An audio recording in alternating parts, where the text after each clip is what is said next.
Eu sou Déa Bertrand, psicóloga clínica, mestre e doutora em psicologia clínica pelo Instituto de Psicologia da Universidade de São Paulo. Eu estou aqui para que a gente possa conversar um pouco, refletir sobre alguns conceitos, sobre algumas coisas que estão acontecendo na nossa sociedade neste momento. E para isso, eu começo esclarecendo um pouco a minha linha no meu consultório. Eu me denomino como psicodinâmica, mas o meu entendimento do desenvolvimento emocional do indivíduo está baseado em Donald Winnicott, psicanalista inglês. Ele tem uma teoria bastante complexa, mas que é reduzida para facilitar como uma clínica do acolhimento.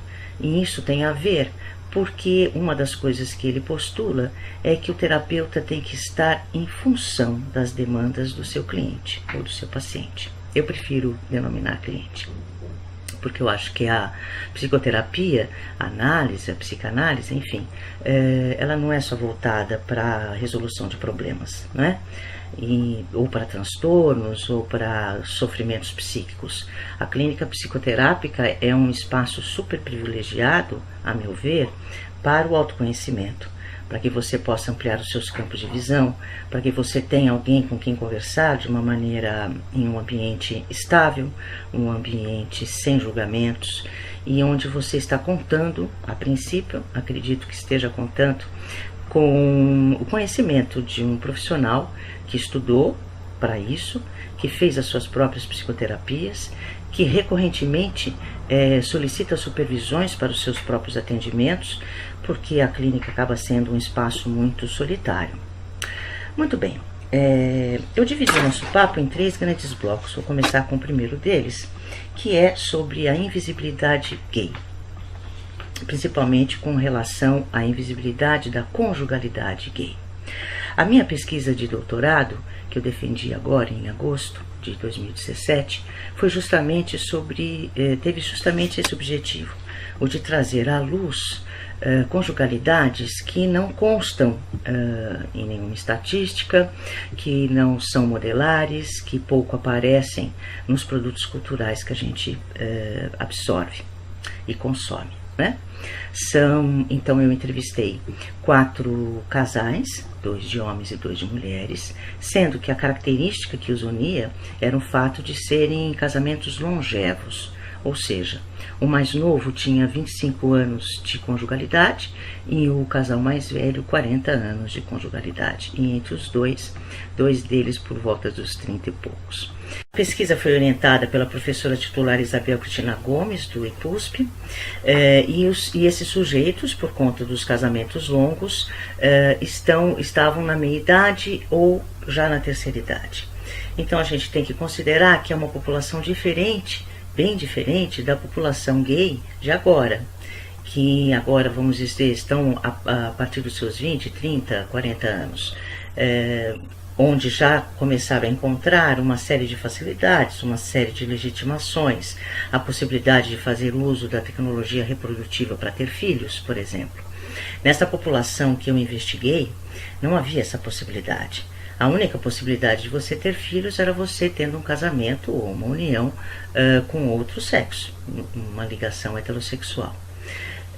Então, normalmente, essas pessoas, quando elas assumiam a possibilidade de serem gays, de ter uma vida gay e lésbica, elas também ceifavam o desejo de serem pais e de serem mães. Então, a gente está falando de um outro tipo de população.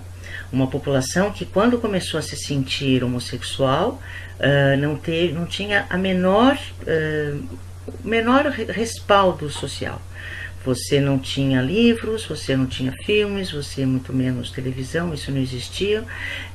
A palavra homossexual estava ligada à patologia de uma maneira muito clara, ou à patologia, ou ao vício, ou à fraqueza moral. Então, fraqueza moral porque não conseguia resistir a esse desejo, a uma tentação, né? E o vício mais ou menos pela mesma tonalidade de julgamento. Então, eram pessoas que não tiveram o menor apoio nem de suas famílias, nem de seus amigos, muitas vezes. Tiveram que se construir sozinhas, enfrentando ainda com muita dificuldade toda a absorção de uma nomenclatura horrorosa que o julgavam, né? Se a gente for pensar em todos os nomes atribuídos ainda hoje aos gays, por exemplo, os gays mais que têm uma maior demonstração de feminilidade, como a mulher também é considerada uma segunda categoria na sociedade machista que nós ainda vivemos, então o homem não pode, é quase um símbolo de fraqueza se ele se associar a algumas formatações dedicadas ao gênero feminino, né? Muito bem. Para essa população, também tem um dado muito interessante. Para essa população, estar no armário era uma realidade. O disfarce era a única condição possível. Eu tenho um só dos casais de homens que, por vir de uma família de classe média alta, por ter maior espaço de independência, maior poder aquisitivo, concedia maior liberdade. Ele tinha carro, por exemplo, a família tinha casa, um sítio, então às vezes ele podia levar os amigos para o sítio, então isso concedia uma maior liberdade para ele de ação. Ele ainda conseguiu enfrentar bastante a família, deixou claro para o pai tomou um grande porre no dia que soube disso. Mas mesmo assim, quando ele já se relacionava com o atual companheiro dele, ele meio que disfarçava. Por exemplo, quando eles saíam juntos, ele sempre chamava uma amiga para estar juntos, para quando chegasse em casa, o pai e a mãe não tivessem que se confrontar com a ligação deles assim de uma maneira muito ostentosa, né? Então, o disfarce, ele era uma condição sine qua non. Isso também é uma coisa importante quando depois, mais no fim desse nosso papo, a gente for cair no manejo da clínica psicoterápica, né? Porque existe toda uma fala da militância para que as pessoas se assumam homossexuais e lésbicas, para que as pessoas saiam do armário, e quando a gente vê que a situação da realidade é bem diversa disso. Duvido que alguém possa se assumir perante os RHs de instituições, de corporações.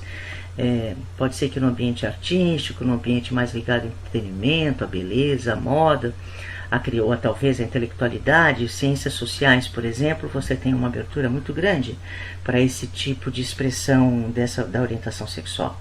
Mas na psicologia clínica, por exemplo, já não é o mesmo, já não acontece o mesmo, né? Muito pelo contrário, as pessoas são, em função de uma possível normalidade que se busca na fantasia, a repressão é muito forte. Isso está demonstrado em várias pesquisas, do Lucas Bulamá, por exemplo, e do Daniel Kupperman. Eles fizeram uma pesquisa bastante extensa com relação à dificuldade dos psicanalistas homossexuais serem aceitos nas sociedades de psicanálise para a sua formação. Essa é uma história longa. Freud não adotava isso, ele justamente pensava o contrário, achava que a psicanálise devia ser acessível a toda pessoa que quisesse estudá-la e ser profissional nela. Ele achava até muito rico terem outras profissões e outras pessoas diferentes, mas os seus seguidores, infelizmente, como às vezes acontece, a pessoa é um luminar, porém os que vêm após delas acabam obscurecendo os tempos. Então seus seguidores, entre eles Ernest Jones, que foi o seu biógrafo, um homem importante na época, foi bastante contra isso. E Freud também teve a Ana Freud, né, que foi a sua filha. Ele combateu muito a lesbiandade da filha, ela só pôde assumi-la depois, já quando ele já estava morto. E também ela foi uma homofóbica de primeira grandeza, né? Estar no armário, ser invisível, acaba gerando vários constrangimentos. Por exemplo, o constrangimento, vou citar um sujeito da minha pesquisa. O Tomás, durante o dia trabalhava e à noite ele saía para namorar com os homens.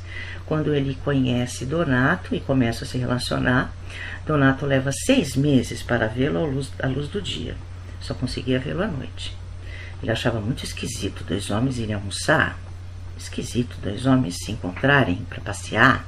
Esquisito, Então ele não permitia. Donato levou 2 anos para conseguir se aproximar da família de Tomás. O preconceito, o medo era tão grande de ser descoberto que as relações acabam ficando relações deslocadas das relações das familiares, por exemplo, né? Dos vínculos familiares. Outra coisa, isso está ligado à injúria.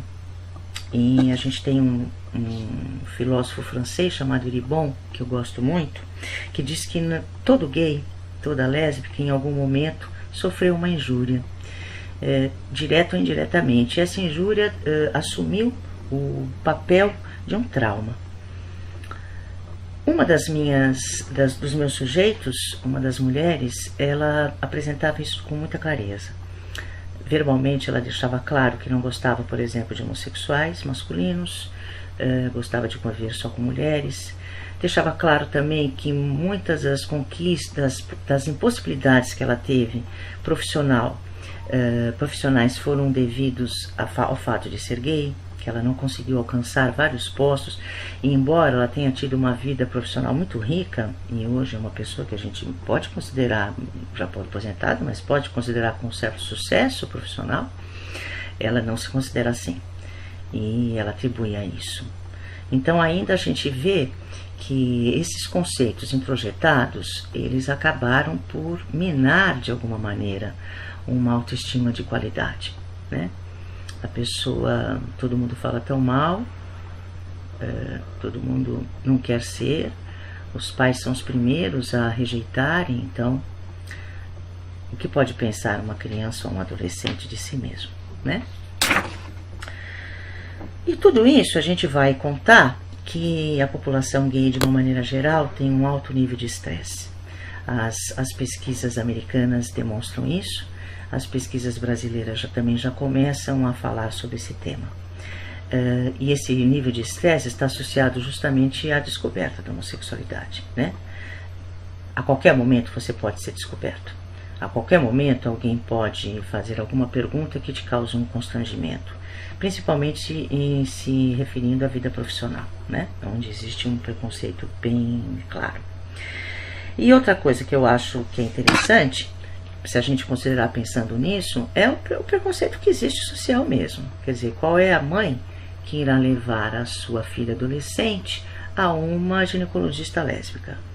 Qual é o pai que vai deixar o seu filho praticar esporte com um treinador assumidamente gay? Duvido, faço pouco. São raras as pessoas que conseguem trabalhar a projeção que fazem sobre os seus filhos, conseguem elaborar esses desejos de continuidade e ver que o outro é o outro, e o filho é o outro, que tem desejos, que tem necessidades, que tem características que somente lhe pertencem. Claro que o legado familiar existe e ele vai também absorver muito dos valores familiares, mas se houver uma funcionalidade desta família ao perceber que seu jovem filho ou filha está começando a ser despertado para um outro tipo de orientação que não é heterossexual, que eles possam ser mais sensíveis em relação a isso.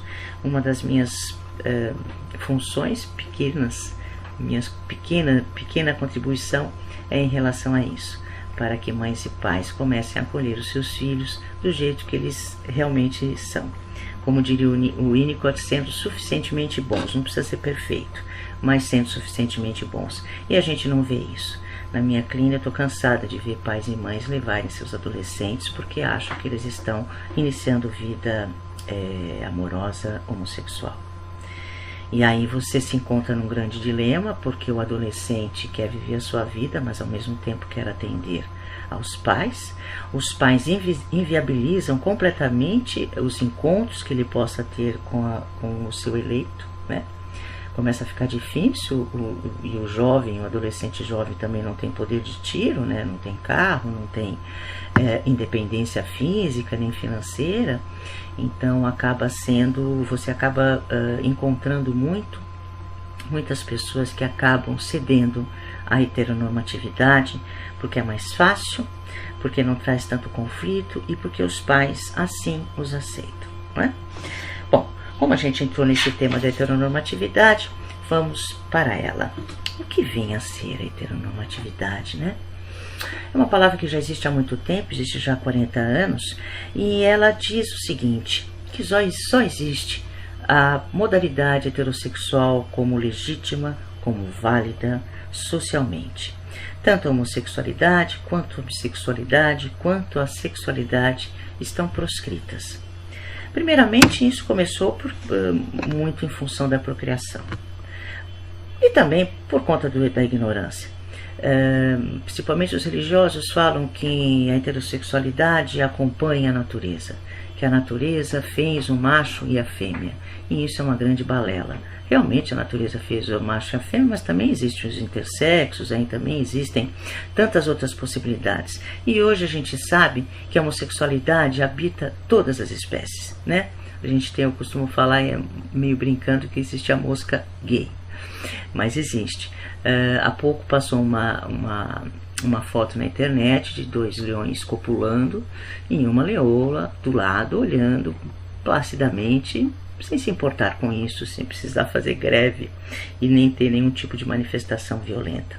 A gente sabe que a homossexualidade é uma expressão da sexualidade humana como outra qualquer. O problema da heteronormatividade, além de ser um palavrão, é que ela nos formata. Todos nós nascemos em ambientes onde existiam os papéis de gênero, as estereotipias de gênero. Claro que isso vai muito além do azul e do rosa. Essa é apenas a ponta do iceberg. Parece que existem pesquisas que indicam que se pegam de forma diferente os bebês, por exemplo, na maternidade, se são meninos ou se são meninas. Os meninos sempre têm aquela coisa de você incentivar, olha como ele é grande, ele é forte, né? E as meninas sempre têm, ai que lindinha, olha como ela é delicada, como ela é meiga, né? Além de todos aqueles adereços que sem dúvida nenhuma impedem uma série de coisas, além de serem muito dolorosos, né? Você não vê os meninos com chuquinhas, com grampinhos e roupinhas cheias. Os meninos normalmente andam com roupas mais simples, mais folgadas, mais gostosas, né? Mais adequadas às crianças do que às meninas. Então, desde cedo, nós já vamos sendo formatados para isso. E mesmo hoje em dia, quando você vê, por exemplo, no desenho dos Smurfs, a última animação deles, onde existe uma heroína, né, que faz e atua e acontece, é engraçado porque ela está de vestidinho e de sapatinho com salto. É interessante, porque mesmo quando a indústria cultural coloca o feminino num papel de proeminência, num papel de ação, né, de atitude e de vida pública e não só privada, é interessante que ainda não existe uma indumentária que siga isso. Eu achei isso muito relevante. Os dados que eu colhi na minha pesquisa respaldaram alguns resultados já obtidos em outras pesquisas.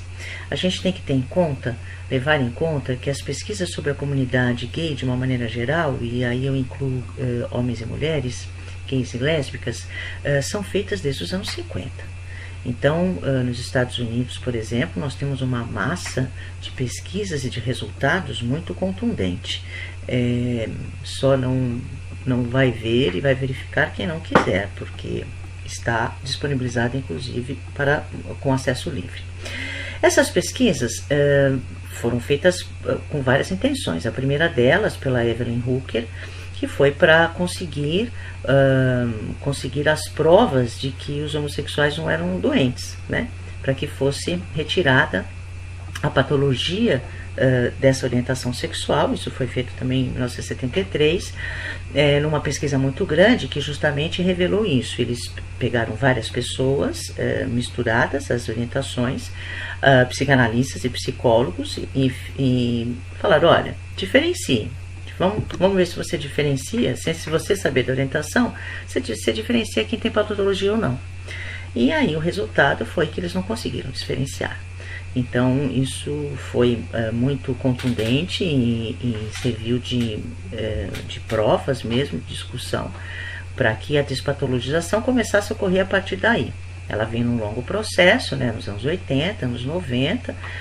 Aqui no Brasil, o Conselho Federal de Psicologia proibiu qualquer tipo de manipulação com relação a isso, em relação à heteronormatividade por parte dos psicólogos, que é algo que reiteradamente os psicólogos religiosos querem abolir, mas a gente, o CRP, o CFP resistem, arduamente resistem contra isso. E o que essas pesquisas vão mostrar, né? Teve um assistente social chamado Kordek, que ele realizou muitas pesquisas comparativas entre casais de gays, lésbicos e heterossexuais. E chegou a algumas conclusões. De uma maneira geral, ele fala que não existem tantas diferenças, que as diferenças são mais perceptíveis quando se chega muito perto dessa análise. Então, uma delas, por exemplo, os casamentos gays e lésbicos normalmente têm um maior nível de conversação.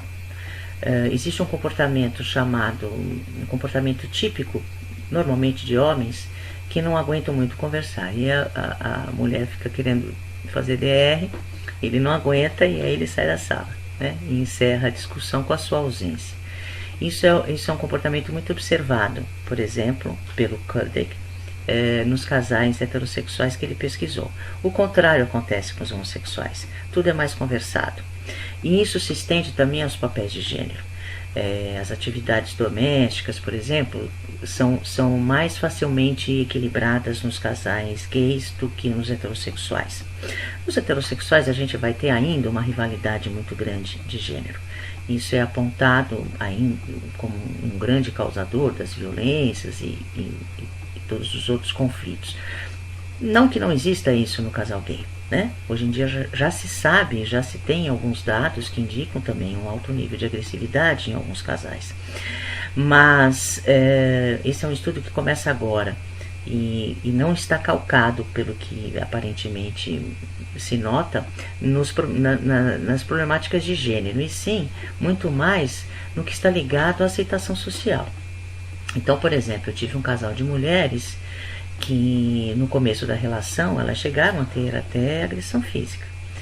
Mas, ao mesmo tempo, a gente considera como deve ser difícil você viver sob disfarce quando você está com a sua companheira jovem, por exemplo. Você vai numa festa, essa companheira sofre um assédio e você tem que disfarçar. No mundo heterossexual, esses limites, essas fronteiras, elas estão muito mais bem definidas, até mesmo pela argola dourada que é ostentada nas mãos esquerdas, né? Então já é um sinalizador de que aquela pessoa é comprometida. Nos gays e lésbicas disfarçados não há essa possibilidade, então você nunca sabe muito bem em quem confiar, para quem contar. Como às vezes tem pesquisas que falam que os gays normalmente estão mais propensos a serem chantageados, por exemplo. Então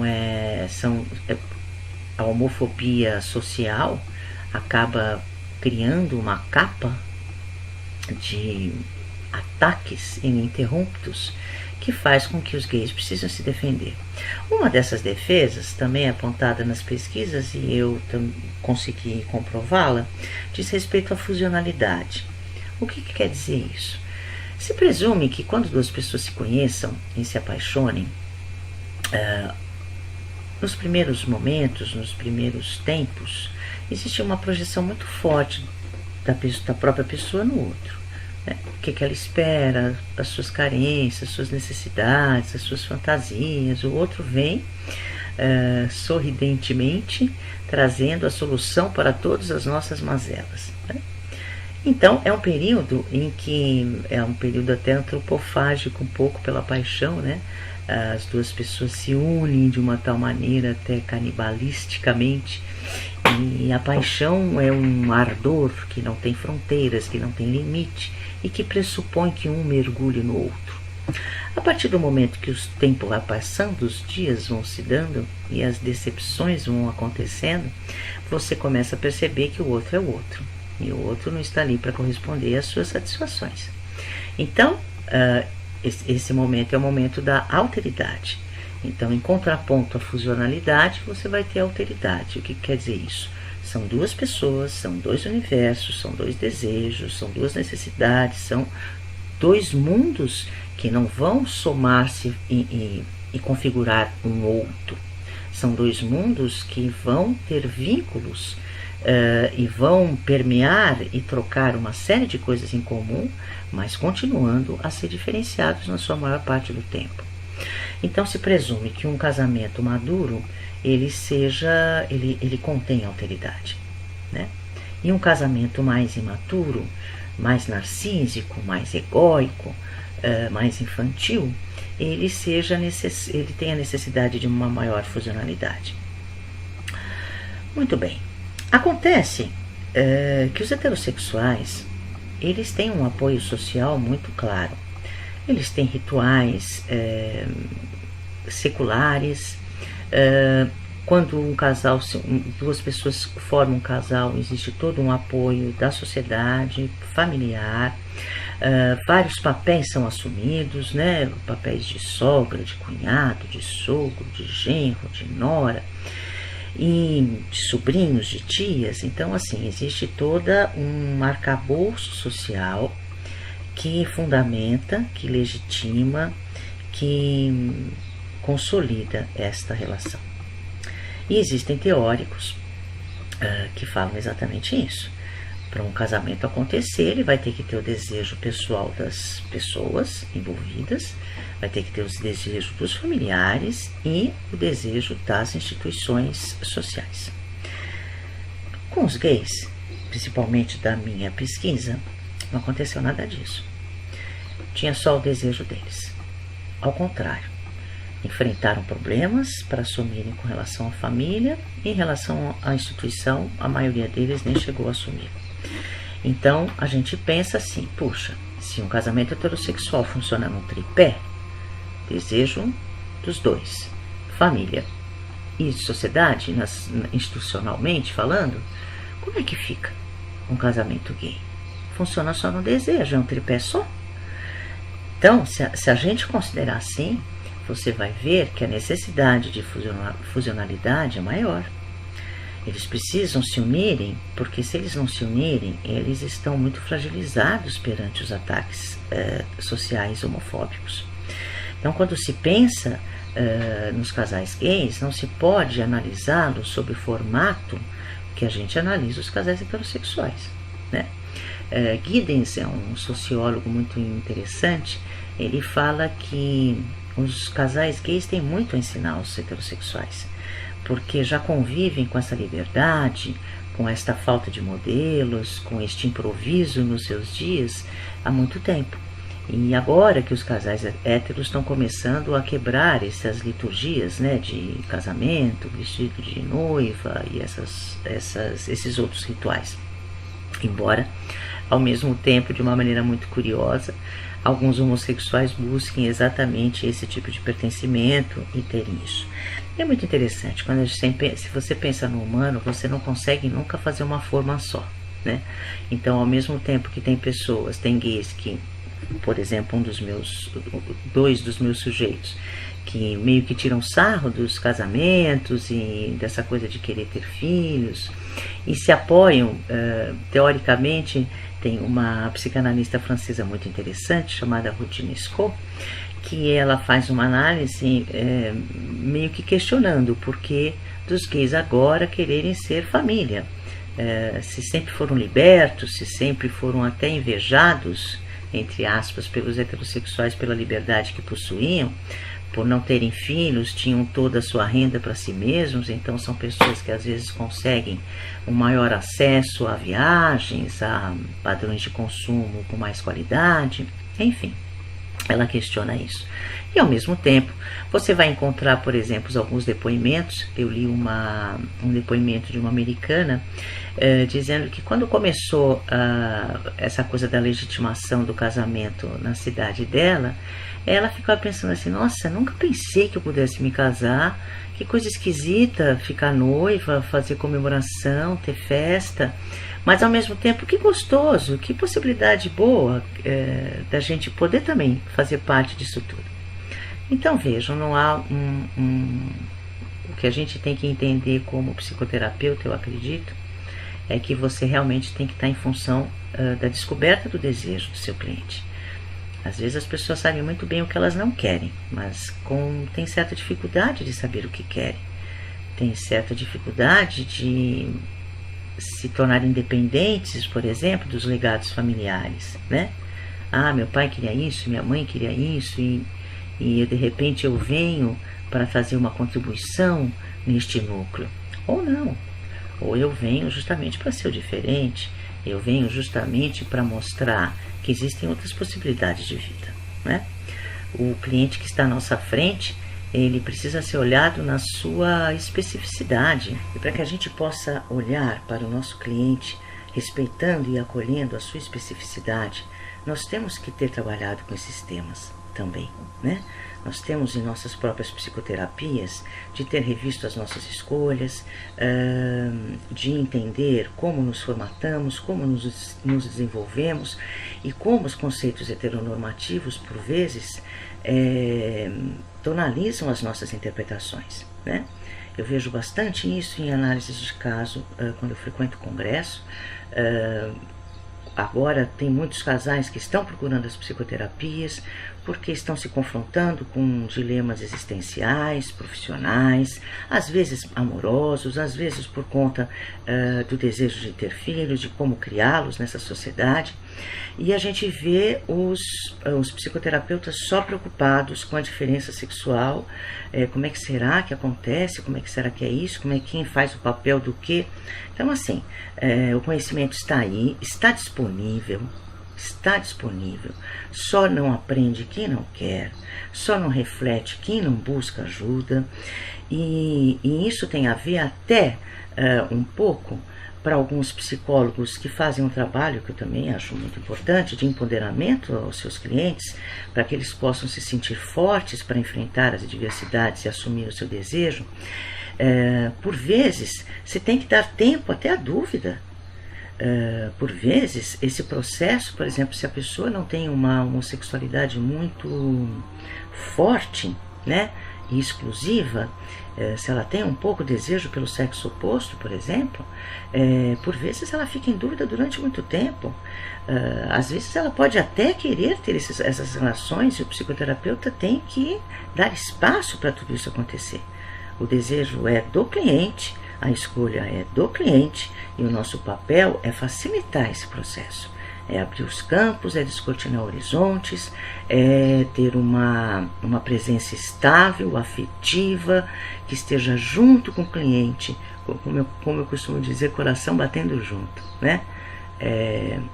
Então acho que é isso, acho que eu consegui falar um pouco sobre o meu trabalho, sobre a minha pesquisa. Se vocês tiverem interesse, no final eu estou disponibilizando o link onde ela já está pública. Então todas as referências que eu dei nesta fala estão lá, né, com os nomes dos livros, os conceitos. Então sejam bem-vindos se quiserem conhecer meu trabalho, sejam bem-vindos se quiserem me conhecer. Eu deixo o meu endereço, o meu e-mail no final e também meu telefone. Foi um prazer bater esse papo. Sempre eu peço que a gente possa falar o que esteja sendo necessário ser ouvido, né? E Fico contente de ter tido essa oportunidade para poder falar um pouco das minhas reflexões, do que eu penso sobre a clínica, do que eu penso sobre as opções sexuais do mundo de hoje. Muito obrigada, bye bye.